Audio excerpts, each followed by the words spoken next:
हमारे मुफ्ती साहब हमारे हरदिल अजीज मुफ्ती साहब ने एक ट्वीट की, तो उन्होंने चूंकि पिछले पिछले कॉल, पता नहीं आपने कौन से खिताब सुना या नहीं सुना, वो एक भाई आए थे, उन्होंने खुद ही कह दिया, मुफ्ती साहब ने खुद ही अपनी किसी स्ट्रीम में बता दिया कि उनकी मेरे से हेलो हाय है व्हाट्सएप वगैरह पे। तो मैं कहा अच्छा चलो कह दिया तो फिर ठीक है, फिर हम वो हाँ तो उनके साथ हम थोड़ी लेकिन मैंने ये बात नहीं थी की अपने तौर पे। एनीवे, तो मुफ्ती साहब ने एक ट्वीट डाली, तो वैसे जैसे छेड़खानी थोड़ी सी हम करते रहते हैं उनके साथ, डरते डरते मुफ्ती साहब तो आजकल लाइन। हिस्से मजाक थोड़ा सा ऑन हुआ है मुफ्ती साहब का। हाँ, ओ हो, मुफ्ती साहब ने तो फुल टाइम ट्रोलिंग कर रहे हैं आजकल। मैं तो देख के हैरान, मैंने कहा अच्छा, वो नीरज अत्री वगैरह को भी बड़ी उन्होंने वो उनकी उनकी वहां पे चल रही थी, लड़ाइयाँ चल रही थी, तो मैं खैर एंजॉय कर रहा था। मुफ्ती साहब भी बहुत शरारती हैं, मुफ्ती साहब भी। तो एनीवे, तो मुफ्ती साहब ने एक इम्तियाज महमूद को भी जुगत मारी, को तीसरी टांग की, पता नहीं पता नहीं आपने वो ट्वीट देखी है या नहीं मैंने देखी देखी? है मैंने, हाँ। तो अब मुफ्ती साहब अब देखो इस तरह की बात कर रहे हैं। हालांकि वैसे मेरा ख्याल से मुफ्ती साहब ये इस्लाम की रूह से मेरा ख्याल गलत है ये बात, वो किसी मोमिन ने आपको इसमें करेक्ट किया। अब देखें मुफ्ती साहब अब ट्रोल कर रहे हैं हमारे सनातनी भाइयों को। Yummy taste like an orange says Hanuman Neeraj Atri must be wondering why it is getting cold in Bharat. Hanuman ji might be the reason based on Hindu mythology. अब किसी ने कहा कि मुफ्ती साहब आप ऐसे ना करें, ये तो आप मॉक कर रहे हैं, वो कुरान की आयत नहीं, दूसरों के खुदाओं को गाली ना दो, कहीं वो पलट के तुम्हारे खुदा को ना दे रहे हैं। तो मुफ्ती साहब ने कहा मैं तो रिस्पॉन्ड कर रहा हूँ उनकी मॉकरी का। यानी मुफ्ती साहब ये कह रहे हैं उन्होंने हमारे खुदाओं को गाली दे दी है, इसलिए हम अब हमारे पे जायज है उनको गाली देना। लॉजिक। तो अच्छा, तो अब इस तरह मैं इम्तियाज महमूद ने भी, उन्होंने कहा कि जब मेरे खतने हुए तो मैं एक साल तक वॉक नहीं कर सका।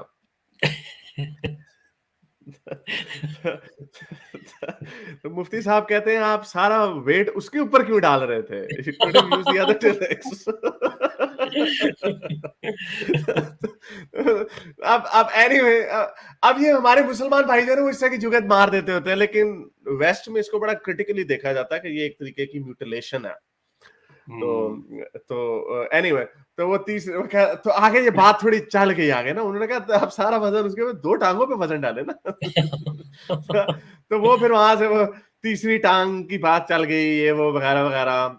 अब ये नीरज अत्री ने भी उनको रिस्पॉन्ड किया वगैरह वगैरह, तो आपस में अच्छा। इनकी जुगतबाजी चल रही थी। तो बेटा नीरज अत्री, मैं 25 मिनट में लाइव हूँगा, आना हो तो आ जाना वगैरह वगैरह। एनीवे, तो वो बात कर रहे थे।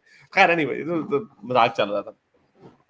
तो लेकिन मुफ्ती साहब ने अब एक बात की, जो मेरा जो पॉइंट है इस वीडियो का, कि मुफ्ती साहब ने ये एक बात कर दी जो कि अनफॉर्चुनेटली हर मुसलमान रह नहीं जाता उनसे ये बात करते हुए, कि bacon and alcohol increase stomach cancer risk. तो मुफ्ती साहब ने कह दिया कि द बोथ आर हराम in Islam for this one reason out of many, यानी ये रीजन है कि स्टमक कैंसर होता है। तो मैंने इनको कहा कि बाय दिस लॉजिक डॉक्टर साहब, सॉरी मुफ्ती साहब, anyway sorry, he is a doctor is well. तो डॉक्टर मुफ्ती साहब, ये वजह है, तो पोल्ट्री में भी प्रॉब्लम है, सल्मोनेला होती है जो चिकन में होता है, इकोलाई होता है ग्राउंड बीफ में, बीफ कैटल में अब भी डिजीजेज होती हैं, लैम और मटन में भी डिजीजेज होती हैं। तो वो तो फिर अल्लाह मियां ने इन चीजों को क्यों नहीं बैन किया, अगर डिजीजेस ही रीजन है, जो कि आपको पता है, हमें भी पता है डिजीजेस रीजन नहीं है। खंजीर को गंदा, नापाक, पलीत समझा जाता है। कुरान में भी यही कहा गया है कि इम्प्योर है। कुरान में वर्ड इम्प्योर बिल्कुल। का वर्ड है शायद, समथिंग लाइक जी दैट। जी जी। हाँ, नजस। फॉरबिडन है, मुहर्रमात हम्म में से चीज है। तो ये वजह है, इसकी और कोई वजह नहीं है। तो मुफ्ती साहब कहते हैं मैंने ये नहीं कहा कि यही वजह है, health is the only reason, makes other two reasons as well, it can be. Hmm, तो मैंने कहा अगर कैन भी है तो फिर तो जाहिर बात है, अगर और भी, क्योंकि ये चीजें भी है उनको भी, अगर कैन भी है तो बाकियों के ऊपर भी अप्लाई करेगा। तो खैर बिल्कुल। उन्होंने फिर दोबारा इसका जवाब नहीं दिया। लेकिन हैविंग सेड दैट, तो आई सेड के फिर इसी पे मैं जब देख रहा था तो जाहिर बात है फिर हमें वो जवाब देना पड़ता। तो उसमें मैं देख रहा था कि टाइप 2A कार्सिनोजेंस जो है, कार्सिनोजेंस उन्हें कहा जाता है जिससे कैंसर कॉज होता है। तो उसमें रेड मीट भी है, बीफ भी है, लैम भी है, पोर्क भी है। तो by this logic all of these things should be included in that, लेकिन ऐसा नहीं है, हम ऐसा नहीं देखते। ये वही बात है कि जब नमाज की ये कहते हैं फायदे क्या है, वो जी इससे स्ट्रेचिंग बड़ी अच्छी होती है, कड़ाका बड़ा अच्छा निकलता है, वो कहते हैं ना fitness fitness, fitness first, gym जाने की और जरूरत नहीं। मोमिनीज कह रहे होते हैं हम नहीं जिम जाते, हम 5 वक्त नमाज पढ़ते हैं।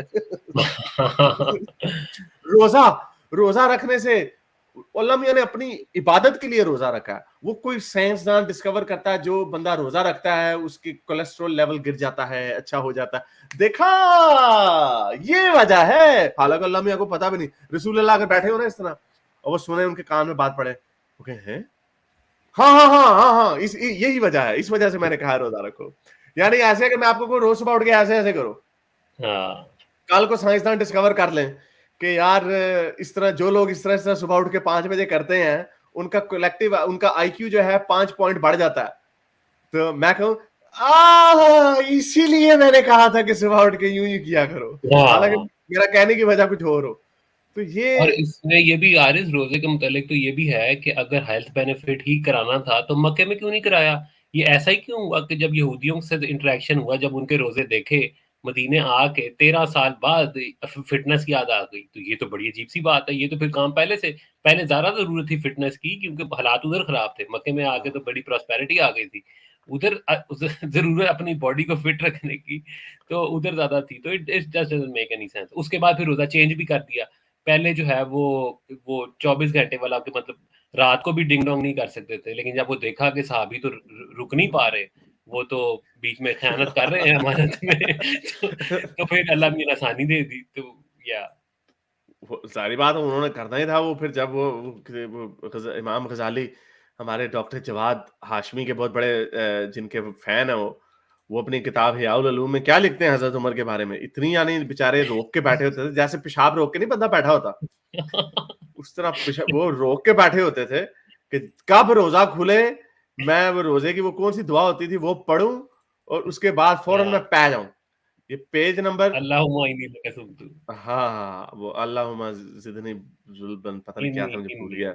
इल्म हाँ, तो हज़रत उमर जो सहाबा में से बड़े ज़ाहिद और आलिम थे, उनके हाल में मनक़ूल है कि रोज़े का इफ्तार सोहबत यानी डिंग-डोंग से किया करते थे। वो खाना बाद को खाते और बाज़ औक़ात मग़रिब पढ़ने से पेशतर हम बिस्तर होते फिर नहा कर नमाज़ पढ़ते। अच्छा जी, इसकी क्या वजह, इतना कौन-सी लत आई हुई थी? उसकी वजह ये थी कि दिल इबादत इलाही के लिए फ़ारिग़ हो जावे और शैतान का सामान इसमें से निकल जावे। और कहते हैं कि माह रमजान में उन्होंने नमाज इशा से पेशतर अपनी 3-3 लौंडियों के साथ सेक्स किया। हजरत इब्न अब्बास फरमाते हैं तुम में से बेहतर उम्मती वही है जिसकी बीबियां ज्यादा हों। बीबियों से मुराद यहाँ पर लौंडियां मुबारक भी हैं, क्योंकि हजरत उमर की भी। ये हियाउल उलूम आपके इमाम गजाली साहब की किताब में लिखा, उर्दू तर्जमा, पेज नंबर केड़ा, पेज नंबर 54। नहीं दस दे साढ़े शरारती लोग। तो ये जो आपने रोजे की बात बताई ना, उसमें ये भी था। लोग कहते थे ऐस काम तो नहीं तू मैनू मेरा हाथ रोकना, नहीं ना रसूल अल्लाह, ये हम आपके लिए नमाजें भी पढ़ने के लिए तैयार हैं, रोजे रखने के लिए भी लेकिन ऐ काम नहीं। हमें जब ये डिंग हमारी रेड डोंग की, लाइन ये हमारी रेड लाइन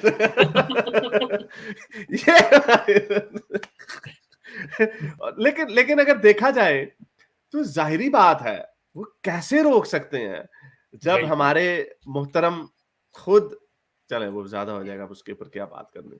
एक वो हदीस है, हम इसके ऊपर काफी नहीं है, लेकिन वैसे ज्यादा क्या हो जाएगा, हम क्या कह रहे हैं वही है जो इनकी अपनी किताबों में लिखा हुआ है कि अब ऐसे भी था ना। देखें रसूलुल्लाह, ये मिशकात की हदीस है कि रसूलुल्लाह एक दफा एक रास्ते से गुजर रहे थे, तो looking for a woman who is asked in marriage and explanation what may not be seen, saw a woman who charmed him.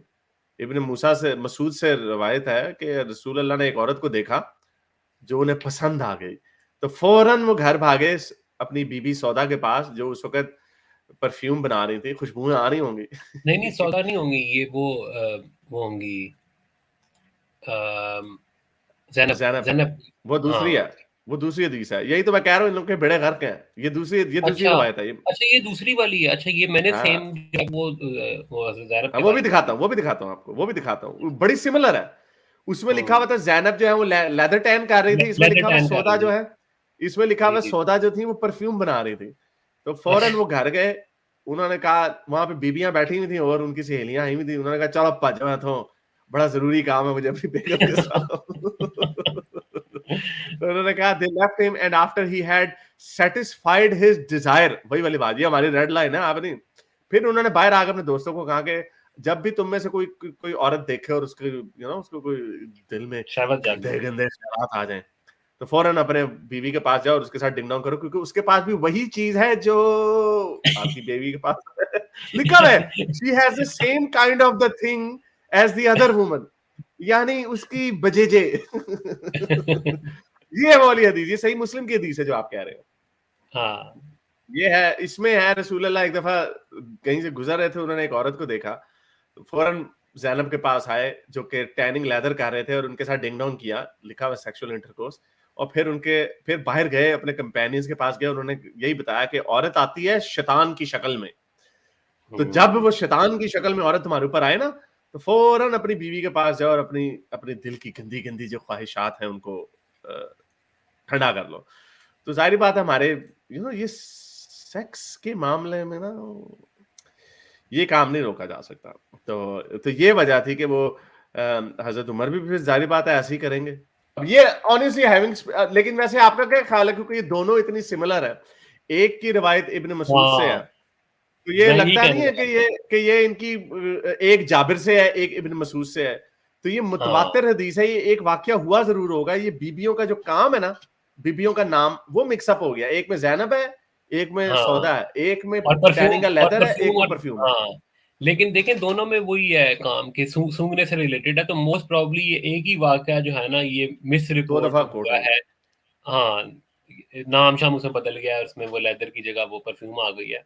तो हाँ, क्योंकि अब और बाहर बार बार जाके, और क्योंकि बाहर जाके जिक्र जरूर किया गया कि जब जिक्र भी औरत किया गया। आए तो हाँ, फौरन घर आ जाओ, बेगम को कहो बेगम आज तुम्हारे सारे अरमान जो है मैं पूरे करूंगा। और इससे हारिस इनका जो जो जिसे जिसे ये लोग कहते हैं, खैर मैं तो नहीं मानता, लेकिन जिसे ये साइंस ऑफ हदीस कहते हैं ना, वो भी पूरी की पूरी क्वेश्चन में पड़ जाती है कि ये एब्सोल्युटली। रिलायबिलिटी जो है वो कोई नहीं है। पता नहीं है भी लोगों ने अपनी तरफ से बातें बनाई, किसी ने अपनी तरफ से फिट कर दी, और कोई किसी ने कुछ कर दिया, बिल्कुल ऐसा ही है। जिसको ये कहते हैं ना कि जी एब्सोल्युटली। बहुत महफूज काम है, कोई महफूज शहफूज नहीं है। एब्सोल्युटली। एब्सोल्युटली। यही और मसला है। हम फिर भी कंसिस्टेंट इसलिए हैं। अब कोई ये कह सकता है कि अच्छा जी अगर आपको ये पता है कि ये रिलायबल नहीं है तो आप इस पे क्रिटिसाइज क्यों करते हैं? हम इसलिए क्रिटिसाइज करते हैं बिकॉज ये मानते हैं कि ये बिल्कुल ये 100% मानते हैं, ठीक है। ओ हाँ, एग्जैक्टली एग्जैक्टली, हमें हमें तो उससे कोई फर्क नहीं पड़ता कि है या नहीं है। हमें मोस्ट प्रोबेबली जो हमारे स्टॉर्म पायलट है, उनकी तो हर हदीस के पीछे उनकी पूरी थीसिस है कि ये इस हाँ, वजह से बनाई गई या उस वजह से बनाई गई और ये बाद में बनाई गई, जो कि चैरिटेबल है इन देयर फेवर। यस, ये position it's charitable in their favour and it goes more in the favour of those लिपस्टिक मोमिनीन, जैसे जवाद हाशमी वगैरह जैसे लोग हैं। ये गप्पे हैं। जवाद हाशमी ने अपने डिबेट में, मैंने उसकी शॉर्ट डाली, उसमें वो कहता है some modern scholars now say कि no hadith can be traced back to prophet Muhammad, no hadith। अच्छा। तो अब ठीक है, होगा, ओके ओके, हम तो मान बट लेते हैं आपकी बात, लेकिन प्रॉब्लम ये है कि यू हैव डिस्ट्रॉयड इस्लाम, आपने छोड़ा एग्जैक्टली क्या पीछे, आपने पूरी इमारत गिरा दी फिर आपने उसके छोड़ा क्या ऊपर। पीछे। हाँ, ये तो, हदीसों के ऊपर आपकी कानून साजी खड़ी है, आपकी हाँ, एथिक्स खड़े हैं, आपका जो वर्ल्ड व्यू है वो कुरान से तो ठीक है, कुरान से भी आता है, लेकिन बहुत बड़ा उसकी सोर्स जो है वो हदीस भी है। अगर आप हदीस को ये कह देंगे नहीं जी पूरी की पूरी फारिग है, तो फिर आपके पीछे पल्ले क्या है आपके? पीछे पीछे कुछ भी नहीं है। तो ये तो सेक्स जो है ना, सेक्स हमारी रेड लाइन है, हमारे हर बंदे की, प्यारे नबी की भी और हर बंदे की। तो उसको वो मसाने की एक जुगत थी शीबा हसन के साथ ना, तो वो शीबा हसन वो ऐसे दुश्मन कहता कि वो जब वो तोतला बन के बात करता था ना बच्चों की तरह, मैंने नहीं पता मान मैं तेरे नाल ही ब्याह करना, तो चल भज जाइए, नट जाइए। शीबा हसन कहती है अच्छा नट जाइए तो की करिए, कि वो कहती है, कहता मैं तेरे थल्ले लग के रहूंगा, तू जो कहेगी मैं करांगा, लेकिन बच्चे 10 करने ने। वो कहती हाय हाय 10 बच्चे, कहता ऐस ऐस काम तो तू मेरा हाथ नहीं रोकना। ये मैं हर काम करने के लिए तैयार हूं, लेकिन इस काम में नहीं। हाँ, ये रेड लाइन है। ये रेड लाइन है हमारी। सारी बातें बेचारों को, खैर आजकल हमारे पाकिस्तानियों को बेचारों को एक ही मिलती है, इधर तो बहुत वो लाइनें लगी हुई थी। वैसे अच्छा, शुगर ऑन थे इनके, वैसे देखा जाए ना अगर तो। मैं एक अब लोग अब शायद खुद ही ताने बानते जोड़ेंगे किससे किसकी मैं बात कर रहा हूँ। मेरी एक मुफ्ती यासिर नहीं थे, ओके? चलो फिर क्या, बाकी कौन बचेगा पीछे फिर? चलो खुद ही सोचो जो मर्ज़ी, जो भी था मुफ्ती, ओके? एक मेरे मुफ्ती साहब से बात हुई, मुझे कहते हैं, "यार हारिस, ये तुमने ऐसे ही ड्रामेबाज़ी की हुई है कि पा इस्लाम बड़ा कंज़र्वेटिव है, तो मज़े नहीं है, देखो कितनी।" कहती है, "पाकिस्तानी सोसाइटी है ऐसी। हाँ। असल हमारे रसूल के ज़माने में तो मज़े ही मज़े थे। सड़कों में औरतें फिर रही होती थीं, लौंडियाँ भी फिर रही होती थीं, यानी और ये जो सतर है, वाक़ई ऐसा है कि नाफ मर्द जितना सतर था। तो और सेक्स के ऊपर भी फरावानी थी, यानी जो जिसकी रीच थी, वो उतनी कर सकता था सेक्स भी, और सेक्स को उस तरह नहीं देखा जाता था जिस तरह। लेकिन खैर मैंने कहा लेकिन from male point of view है ना, इसमें औरतों की एक्सप्लॉइटेशन तो है बहुत सारी वुमेन की। लेकिन एनीवे हिज पॉइंट वाज कि जो सेक्सुअली रिप्रेशन जो हमें नजर आती है ना, क्योंकि सेक्सुअली रिप्रेसिव जब भी कोई सोसाइटी होती है तो मर्द की तरफ से, जो सेक्सुअल क्राइम्स होते हैं वो मर्द की तरफ से ही होते हैं ना। जितने रेप पाकिस्तान जैसी सोसाइटी में करते, चाहे बच्चों का करें या औरतों का करें, मर्द ही उसका पीछे होता है ना। Mostly yes. तो उनका कहने का मकसद ये था कि वो सेक्सुअल रिप्रेसिव सोसाइटी जो है वो, अगर हम मदीने की रियासत में चले जाए तो वो इतनी सेक्सुअली रिप्रेसिव सोसाइटी नहीं होगी। तो but I fail to see it. I think उसमें भी पोजीशन ऑफ इन्फ्लुएंस, क्योंकि हमारे पास ऐसी हदीसें हैं जिन पे वो थोड़े फिर रहे होते थे। रसूल अल्लाह, मेरे पास इतने पैसे नहीं है कि मैं कोई औरत से शादी करूं, तो रसूल अल्लाह कहते थे चलो लौंडी पकड़ लो कोई, अगर और वो उसमें नहीं। दूसरा वाला भी इशू है ना, हमारे वर्ल्ड व्यू के हिसाब से तो फिर भी थोड़ा सा इशू है, क्योंकि कंसेंट वाला मामला आ ऑब्वियसली, जाता है और नहीं ना। नहीं, हाँ हमारे में तो वर्ल्ड व्यू में तो बहुत प्रॉब्लम है, लेकिन वो सिर्फ सेक्सुअली रिप्रेसिव सोसाइटी के हिसाब से वो बात कर रहे थे। वो कह रहे थे कि हाँ। ये आधी जो है ना, आधा आधा इस्लाम तो आधा नहीं इस्लाम, ये इसकी जो प्रॉब्लम्स है, आप इसको इस्लाम के ऊपर टोटली ब्लेम ना करें, क्योंकि जो मर्द जो सेक्सुअल जानवर है, ये वैसा नहीं होना था। That's for his argument, of course obviously I am not endorsing that. जाहिर बात है, आपने गुलाम बनाया हुआ, तो ये तो वैसे भी, ये तो औरतों की क्या जिंदगी होगी उसके अंदर। कम बिल्कुल। पिछले कमरे में रखो उन्हें। हाँ। तो मेरे इस नेक काम को जारी रखने के लिए मुझे पेपैल या पेट्रियन पे जरूर सपोर्ट कीजिए, ताकि मैं अपना पैगाम ज्यादा से ज्यादा लोगों तक पहुंचा सकूं।